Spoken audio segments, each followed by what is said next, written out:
देखो एम्फाइसेमा में ये एक ऐसी बीमारी है कि असाध्य रोग है जिसमें फेफड़े क्या रहते हैं, एल्विलाई ज़्यादा फूल जाती हैं, एल्विलाई वगैरह। इस कारण क्या रहती है, इसकी दरारें जो होती हैं वो पतली हो जाती हैं और कट कट जाने से फेफड़ों के फैलने की शक्ति कम हो जाती है और रोगी को सांस लेने में दिक्कत आती रहती है।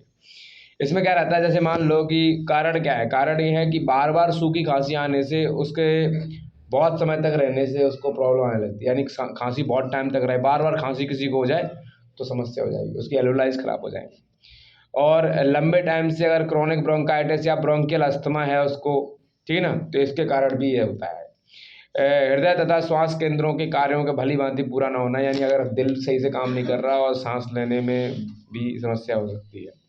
श्वसन तंत्र का बार बार संक्रमण होना, यानी कि जो सांस श्वसन तंत्र है अपना पूरा सांस वास लेने का, इस तंत्र में भी अगर संक्रमण होता है तो उससे भी प्रॉब्लम हो सकती है। और रोगी को थोड़ा सा काम करते ही सांस फूलने लगती है, ये पता कर सकते, थोड़ा सा काम किया सांस फूलने लगी। साधारणतः रोगी क्या रहता है, अधेड़ उम्र के हो सकते हैं या उससे अधिक उम्र का होता है, या उसमें काफ़ी दिनों से क्या रहता है कि श्वसनी शोथ, श्वसनी दमा की व्रत मिलता है, ठीक है ना। इस रोग का मुख्य लक्षण कष्ट श्वास होता है, यानी परिश्रम के बाद लगता है, जैसे कुछ भी काम वाम कर लिए तो उसके बाद लगता है। खांसी के साथ साथ थोड़ा बलगम भी निकलता है। ऐसे रोगियों को क्या रहता है कि चिरकारी श्वसनी शोथ अथवा चिरकारी संक्रमित दमा पहले से हुआ होता है। श्वास कष्ट की गंभीरता प्रतिदिन, सांस लेने की गंभीरता दिन ब दिन बढ़ती चली जाती है। याद रहे, एक बात ध्यान रखो कि ठंड में यानी शीतकाल एवं वातावरण में थोड़ी नमी बढ़ते ही श्वास नलियों में बदलाव आ जाता है और संक्रमण होने से खांसी का ज़्यादा आना, सांस फूलना, बलगम निकलना शुरू हो जाता है। आखिर में बैठे बैठे भी सांस चढ़ने लगती है। इतनी बुरी कंडीशन आती है कि वैसे बैठे भी सांस चढ़ने लगती है और रोगी रात में भी आराम से नहीं सो पाता है। बहुत वर्षों तक खांसी व सांस की तकलीफ हो रहने से, फेफड़ों में बदलाव आ जाने से ऑक्सीजन की कमी और कार्बन डाइऑक्साइड की वृद्धि हो जाती है। यह रोग वृद्ध पुरुषों को अधिक देखा जा सकता है। ऐसा होता है कि वृद्ध पुरुषों में ही ज़्यादा होता है। शारीरिक लक्षणों से पहचाना जा सकता है कि किसी किसी को जैसे सांस लेने में छाती सिकुड़ जाती है किसी बंदे की, ट्रैकिया सांस लेने पर नीचे चली जाती है, सांस छोड़ते समय रोगी को जुगलर वेन स्पष्ट दिखाई देता है, कंठ से घरघराहट की आवाज़ आती है, घर घर घर गले में आवाज आएगी। एक्सरे में या जो चेस्ट का एक्सरे करवाएंगे उसमें धब्बे से दिखते हैं जो स्पष्ट तो नहीं दिखते। इन चीज़ों से पता चल सकता है हमें एम्फाइसेमा हो रहा है। देखो बार बार अगर बंदे को संक्रमण होता है, ठीक ना, पल्मोनरी हाइपरटेंशन, ये बाद में इसका परिणाम ये होता है कि अगर बार बार ऐसा कुछ हो रहा है तो फिर बार बार ना संक्रमण होता रहेगा, बार बार होता रहेगा, बार बार पल्मोनरी हाइपरटेंशन रहेगा, न्यूमोथोरैक्स और राइट वेंट्रिकुलर फेलियर की संभावना हो सकती है, समझे, यानी हार्ट फेलियर जैसी सिस्टम हो सकता है, चीज़ें आ सकती हैं। इसका समाधान ये है कि अपन को चिकित्सा करना चाहिए। सबसे पहले उपचार विधि के लिए कुछ निम्न उद्देश्य ध्यान में रखने चाहिए। पहली बात है, कष्ट जो सांस लेने में कष्ट हो रहा है उसको थोड़ा कम कर लें अपन लोग। संलग्न श्वसन पात तथा दाया निलय आपात की चिकित्सा करनी चाहिए। भविष्य में श्वसनीय फुफ्फुसीय क्षति को रोकना जरूरी है। कष्ट श्वास को कम करने के लिए बीच बीच में ऑक्सीजन देना बहुत जरूरी है कि बंदे को ऑक्सीजन दी जाए। श्वसनीय विस्फारक औषधियाँ संवादन को समुचित बनाए रखने और उसके लिए आवश्यक होती हैं कुछ औषधियाँ। हल्की शामक या प्रशांतक औषधियाँ जैसे डायजीपाम देने से चिंता और तनाव थोड़ी सी कम हो जाती है। यानी सीधी सीधी बात करें तो ऑक्सीजन देना आवश्यक रहता है, ये ध्यान रखा करो।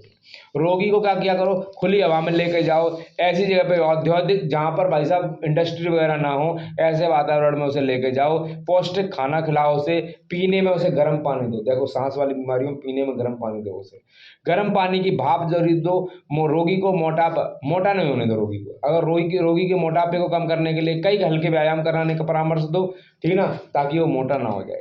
और रोगी को देखो मोटापा होने से क्या रहता है, श्वसन तंत्र पे जोर बढ़ता है, ठीक है, ऐसा रहता है। रोगी को लंबा सांस लेकर उसको धीरे धीरे होठ सिकोड़ कर छोड़ें। उससे कहो लंबी सांस लो और धीरे धीरे छोड़ो,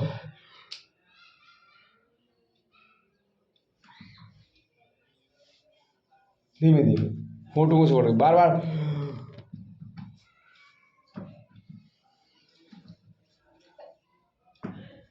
धीमे धीमे सांस छोड़ने के लिए कहो। ऐसा करो, कड़ी मेहनत नहीं करनी चाहिए ऐसे बंदे को। आर्द्र व धूल भरे वातावरण से दूर रहना चाहिए। यदि जरूरत हो तो बलगम को पतला करने के लिए जो एक्सपेक्टोरेंट आते हैं, जिन्हें आप लोग कफ निसारक कह सकते हैं या फिर म्यूकोलाइटिस कह सकते हैं, ये सब औषधि दवाइयाँ आती हैं, इनको दे सकते हो। इससे कफ थोड़ा सा शांत हो सकता है, कम हो सकता है।